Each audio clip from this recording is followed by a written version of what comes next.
अस्सलाम वालेकुम दोस्तों, हिस्टोरिकल वर्ल्ड की एक और तारीखी वीडियो में आप सबको खुशामदीद कहता हूँ। दोस्तों, अयोध्या की बुनियाद बादशाह यूतुंग ने 1351 में रखी, जो लूप बोरी में चीचे की बीमारी फैलने से बचने के लिए वहाँ गए थे और इस शहर को अपनी सल्तनत का दारुल हुकूमत करार दे दिया। दोस्तों, अयोध्या शहर अयोध्या किंगडम या सयाम के नाम से भी जाना जाता है। इस शहर का नाम हिंदुस्तान के कदीम शहर अयोध्या के नाम पर रखा गया था। अयोध्या सुखोताई के बाद सयाम का दूसरा दारुल हुकूमत था।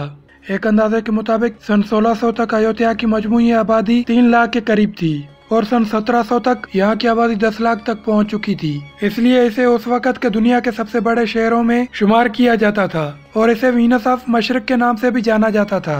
सन 1767 में बर्मी फौज के एक हमले के दौरान ये शहर तबाह हो गया और साथ में सल्तनत का भी खात्मा हुआ। अब इस कदीम शहर के खंडरात अयोध्या तारीखी पार्क में महफूज हैं और इसे बैनुल अक़वामी सतह पर यूनेस्को के आलमी सकाफती विरसा के तौर पर पहचाना जाता है।